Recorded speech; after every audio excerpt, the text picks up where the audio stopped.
Hello दोस्तों, आप सभी का स्वागत है मेरे चैनल पे। और आज जो हम डिस्कस करने जाने वाले हैं वो एक नए टॉपिक पे हम बात करने वाले हैं। नया टॉपिक यानी आज मैं आपको फंडामेंटल एनालिसिस के बारे में बताने जाने वाला हूँ। तो जिस स्टॉक का हम आज फंडामेंटल एनालिसिस करने जाने वाले हैं उसका नाम है धनी सर्विस लिमिटेड। तो जैसे कि मैंने गूगल फाइनेंस पे ओपन कर लिया हूँ, स्टॉक का नाम यहाँ पे डिटेल्स है, previous closing day range, yearly market capital and so on. तो ये जो स्टॉक है ना, आप देख सकते हो इसने हाई मारा है नियर अबाउट 388 रुपीज़ 50 पैसा, वो भी जनवरी 2021 को। ठीक, आज से 11 महीने पहले। और एक कंटिन्यूसली फॉलो रहा है, देखिए कंटिन्यू फॉलो रहा है, देखो देखो देखो कैसा कैसा नीचे गिर गया। ये ईयर टू डेट है, आज के तारीख से लेके लास्ट ईयर की नवंबर, मतलब लास्ट ईयर जनवरी से। अभी अगर आप एग्जैक्ट एक साल पहले की देखोगे, जैसे कि आ गया आप 27 नवंबर जो कि आज की तारीख है, उस टाइम पे स्टॉक जो है बढ़ रहा था, ऊपर गया, एक डीप मारी, फिर वापस आ गया, फिर और कंटिन्यूसली नीचे फॉल करने गया। 5 साल का अगर हम इसका रिकॉर्ड देखेंगे तो 5 सालों में 2020 का जो क्रैश आया था, कोविड वाला क्रैश 2019 में, ये स्टॉक की प्राइस जो है अगर आप देखोगे आप यकीन नहीं करोगे 72 रुपीज़ के आसपास पहुंच गई थी मैक्स पे। यहाँ पे लोड नहीं हो रहा। क्या प्रॉब्लम आ गया, लोड क्यों नहीं हो रहा है? Year to date 5 years January, not not showing. चलिए जान दीजिए, वो दिखा नहीं रहा तो हम बाद में देखते हैं उसको। तो देखिए 196 रुपीज़ से बढ़ के 388 तक जाना, फिर वहाँ से कंटिन्यूसली फॉल हो जाना। अप्रैल में भी उन्होंने क्रैश देके 172 रुपीज़ पे आ गया। देखिए 196 है 172, और अभी मार्केट में उसकी प्राइस की चलो 171 के भी नीचे 169। तो अभी हमें देखना है इसके पीछे का रीज़न क्या है कि ये स्टॉक क्यों इतना जो है फॉल करे जा रहा है। कोई तो रीज़न होगा ना इसके फॉल करने का। तो अभी हम जो है वो रीज़न ढूंढेंगे। तो मैं आपको दो ऐसी वेबसाइट के बारे में बताना चाहता हूँ जो आपके फंडामेंटल एनालिसिस करने के लिए किसी भी स्टॉक के लिए बहुत काम आने वाले हैं। इसमें पहली वेबसाइट का नाम है स्क्रीनर।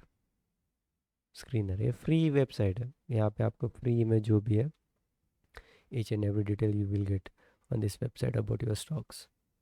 जैसे यहाँ पे देख सकते हैं आप, मैंने धनी धनी का वो जो है ओपन किया है, इंडिया बुल्स करके कंपनी है .com, धनी सर्विस लिमिटेड।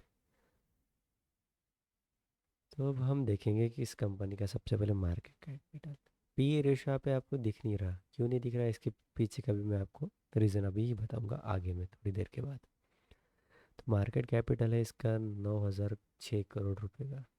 करंट प्राइस चल रही है इसकी 171, बुक वैल्यू है इसकी 696.2। ईयरली हाई है इसका, इस साल का है बता रहा हूँ, जनवरी 1 से लेके 27 नवंबर आज की तारीख तक। लो इसने जो दिया है इस साल वो है 155 रुपीज़ का, मतलब हम लो के बहुत ही करीब है। मे बी इस लो से अगर मार्केट, इस लो से धनी जो स्टॉक है रिकवर करता है, बाउंस बैक लेता है या नीचे गिरेगा, इसका जो है हमें अभी देखते हैं अभी आगे में। तो जैसे हम नीचे आए, ठीक है, मैंने आपको बोला था पी रेशो क्यों नहीं दिखा रहा है, क्योंकि ये जो अर्निंग पर शेयर है ई पी एस, इसका नेगेटिव में चला गया है। ये देखिए, देखिए दिखा, E P S -3 rupees, -5 rupees,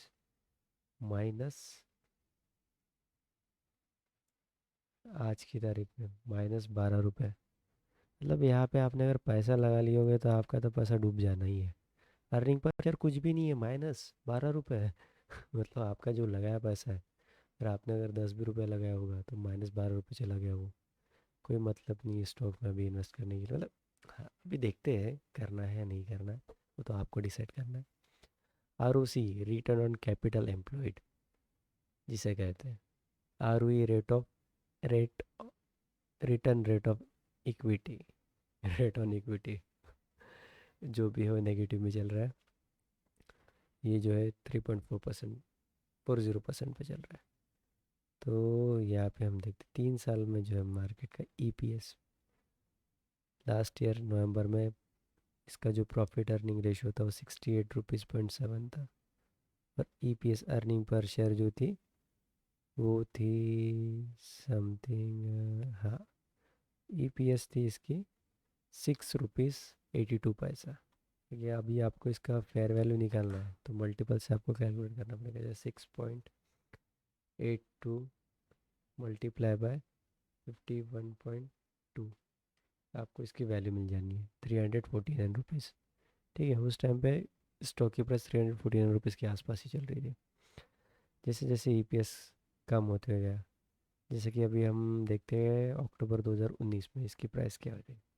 तो इसकी प्राइस जो थी 7 रुपये, जो अपना EPS earning per share 9.3 into 11.3, उस वक्त समथिंग 89 रुपीज़ के आसपास जो थी इसकी प्राइस थी। अगर आप चेक कर सकते हो चार्ट पे जाके, आपको उसकी प्राइस आपको मिल जानी है।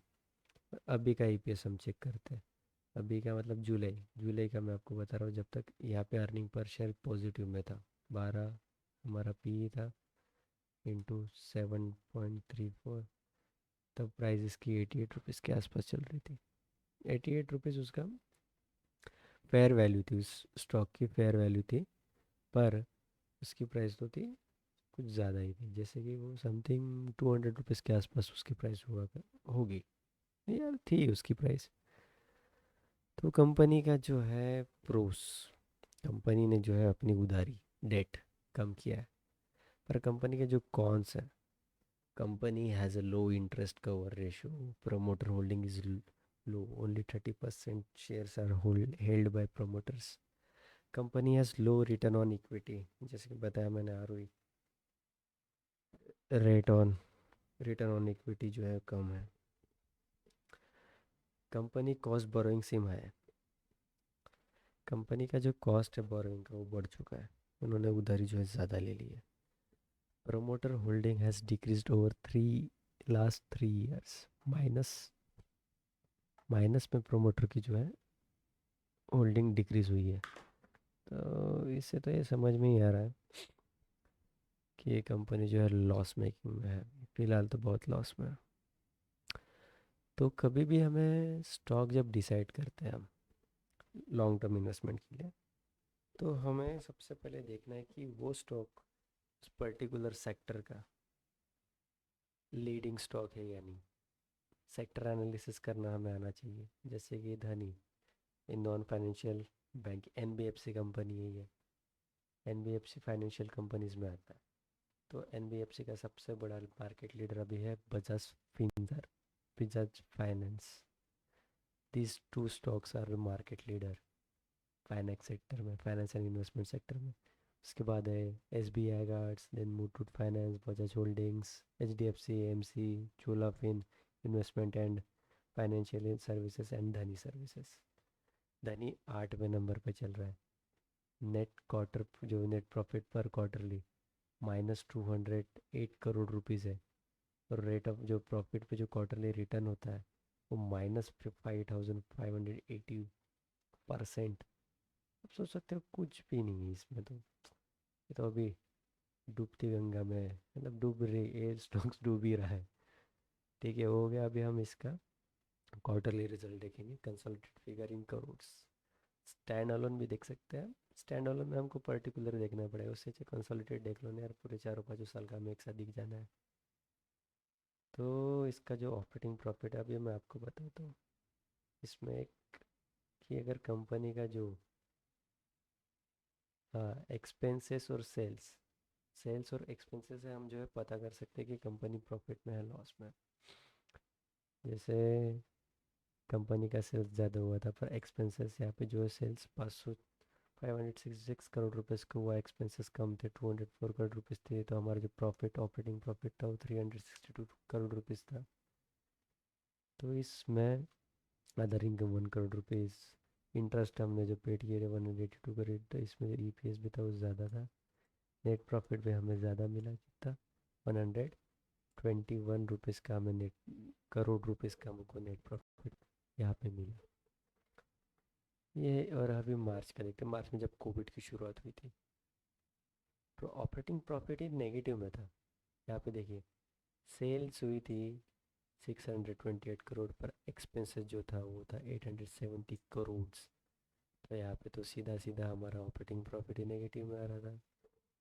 ठीक है। अदर इनकम हो रही 1 करोड़ रुपीज़, कहाँ से आ रही हो हमें पता नहीं, अदर इनकम है। Interest 170, depreciation 32 crore rupees, profit before tax minus, loss में हम थे, -443, टैक्स 28% पे करना पड़ा, नेट प्रॉफिट जो था नेगेटिव में है, अर्निंग पर शेयर -7 रुपीज़ 17 पैसा। यहाँ से ठीक है, यहाँ पे मान सकते हैं मैन मेड डिजास्टर नहीं, सॉरी, ये नेचुरल डिजास्टर था, कोरोना है 2020 में। कंपनी ने जून के क्वार्टर में जो थोड़ा रिकवरी की, सेल्स बढ़ गया, एक्सपेंसेस फिर से कम हो गए, फिर सितंबर में सेल्स बढ़ा, एक्सपेंसेस और कम हो गया, तो यहाँ पे जो है हमें प्रॉफिट ज़्यादा दिख रहा है। 96% नेट प्रॉफिट हमारा 4 करोड़ रुपीज़, सिर्फ 4 करोड़ रुपीज़ का नेट प्रॉफिट हो गया। 9,000 का मार्केट कैपिटल हो गई मार्केट कंपनी का। मार्च में हमें कंटिन्यूसली यहाँ पे सेल्स कम होती गए, एक्सपेंसेस बढ़ते गए, जून में भी सेम, सेल्स बढ़ गए, ऑपरेटिंग जो था हमारा कम होने लग गया, ऑपरेटिंग प्रॉफिट माइनस में चला गया, ओपीएम परसेंट जो था 50% negative, profit before tax 252 negative, tax 24% पे करके नेट प्रॉफिट जो आया -192 नेगेटिव। इसके बाद कंटिन्यूसली कंपनी में जो है फॉल कर रहा है। अभी हमने देखे, ये था क्वार्टरली रिजल्ट है, डायरेक्ट था सही ऑपरेटिंग। अभी हम देखें पर्टिकुलरली स्टॉक्स का प्रॉफिट है लॉस अकाउंट।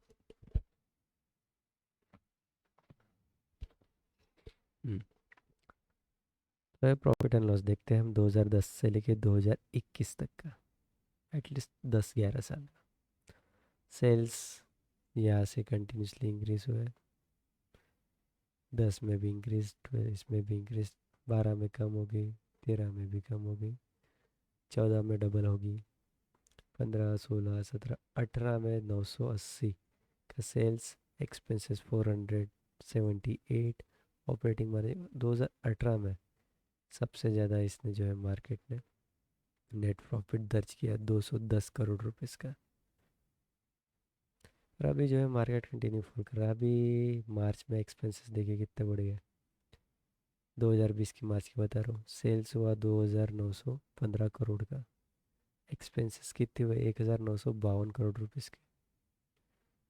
तो सीधा सीधा यहाँ पे नेगेटिव में, सिर्फ प्रॉफिट कितना, 27 करोड़ रुपए का। उसके बाद तो मार्च में 2021 में -200 करोड़, कंपनी लॉस में गई। टोटल एवरेज जो निकलेंगे तो -756 करोड़ में कंपनी है। अगर हम देखेंगे तो 3 साल का जो CAGR कंपाउंड एनुअल ग्रोथ है वो भी नेगेटिव में है। हमें अगर हम इस स्टॉक को बाय करते हैं, हमें 5 साल तक तो एटलीस्ट हमें प्रॉफिट के हमें एक्सपेक्टेशन नहीं करनी चाहिए। कंपनी को प्रॉफिट पोस्ट करने के लिए 5 साल लग जाने। रिटर्न जो है 1 साल में इसने -5% का दिया, 3 साल का 2% का रिटर्न है, 5 साल में 4% हमें रिटर्न मिल सकता है। मतलब आप 100 रुपये लगा के 4 रुपये कमाने के लिए आपको 5 साल का वेट करना पड़ेगा इस कंपनी में। तो बैलेंस शीट में आ जाते हैं, सेम बैलेंस शीट में यहाँ पे एसेट साइड है, ये लाइबिलिटी साइड है, ये टोटल एसेट्स, टोटल लाइबिलिटी। देखिए share capital, borrowing liability, cash flow company का, ratios, working capital days, ROE, return on capital employed, ये भी देखिए कम होते जा रहा है, कम होते जा रहा है। अभी हम शेयर होल्डिंग पैटर्न देखेंगे कंपनी का। प्रोमोटर्स ने जो है अपनी होल्डिंग 2018 के मुकाबले सितंबर इतनी कम कर दी है, 36% था उनका, अभी प्रोमोटर की होल्डिंग सिर्फ 30% रह गई है। FIIs, foreign institutional investors, DIIs, domestic institutional investors, public का पैसा कितना लगा है, सब कुछ यहाँ पे दिखता है। और हमें अगर इसकी प्रॉपर एनुअल रिपोर्ट चाहिए, स्टॉक की हमें एनुअल रिपोर्ट चाहिए, हमें एनुअल रिपोर्ट इसी वेबसाइट पे मिल जानी है, BSE से, BSEindia.com से एनुअल रिपोर्ट है ये फाइनेंशियल ईयर की, जो कि मैंने डाउनलोड करके रखी थी ये, जो कि यहाँ खुली है धनी। तो अगर हमें डायरेक्ट जाना है तो हम यहाँ पे 119, ये है कंसोलिडेटेड बैलेंस शीट। भी इसको भी पढ़ सकते हो आराम से धीरे धीरे करके। इस तरह से जो है एक स्टॉक का फंडामेंटल एनालिसिस किया जाता है। पिछले 5 सालों का रिकॉर्ड हमें देखना पड़ता है। कंपनी अगर प्रॉफिट में होती तो हम इसमें डेफिनेटली इन्वेस्ट करते हैं, पर कंपनी कंटिन्यूसली लॉस बुक करे जा रही है, लॉस बुक करे जा रही है।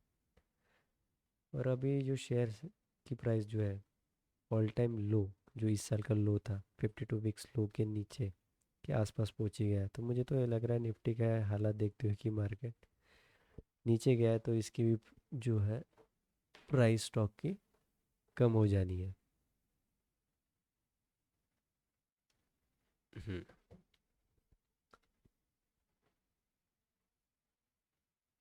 और अगर आपको ईपीएस कैलकुलेट कर सीखना होगा तो इन्वेस्टोपीडिया करके जो वेबसाइट है, इस पे से आप जो है इजीली इजीली आप फार्मूला देख सकते हो। What is the formula of calculating earning per share. अगर आपको अर्निंग पर शेयर निकालना है उसके लिए फार्मूला क्या है, यहाँ पे जो है अर्निंग पर शेयर का फार्मूला दिया है, net income divided by average outstanding common shares.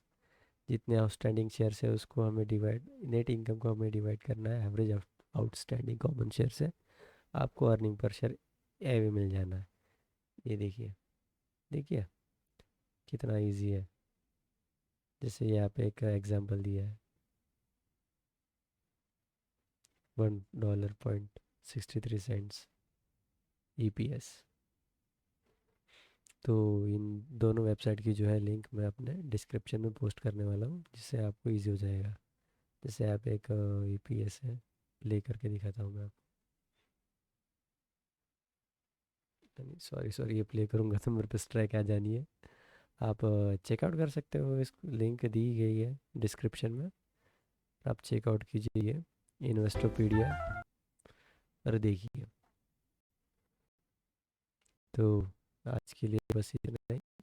Company का फाइनेंशियल एनालिसिस कैसे करना मैंने आपको बता दिया है, कैसे क्या करना है, उसकी फेयर वैल्यू देखनी है हमें। सबसे पहले क्या देखना है, कंपनी का हाई लो डिविडेंड क्या है, अर्निंग टू प्राइस रेशो हमें देखना बहुत ज़रूरी है, पी प्रॉफिट अर्निंग का देखना हमें ज़रूरी है, कंपनी के लो प्रोज एंड कॉन्स, कंपनी का पीआर की कंपनी जिस स्टॉक में हम इन्वेस्ट कर रहे हो मार्केट लीडर है या नहीं, उसका क्वार्टरली इनकम, क्वार्टरली वो प्रॉफिट बुक कर रहा है लॉस में चल रहा है, उसका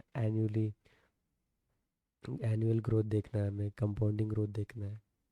ये सब अगर हमें अगर दिखे तो माइनस में दिख रहा है हमें, देखिए सब नेगेटिव में, सब नेगेटिव में, इसमें हम अगर पैसे डालेंगे तो अपन अपना पैसा लॉस ही करेंगे। तो अगर किसी ने भी ये स्टॉक अभी होल्ड करके रखा होगा तो मैं आपको यही सलाह दूंगा कि आप जल्द से जल्द इस स्टॉक से निकलिए, और कोई जो इस कंपनी इस सेक्टर का मार्केट लीडिंग शेयर है, जैसे बजाज फिंसर हो गया, बजाज फाइनेंस हो गया, मुथूट फाइनेंस हो गया, इन ऐसी कंपनी में जो है आप अपना जो है इन्वेस्टमेंट कर सकते हैं।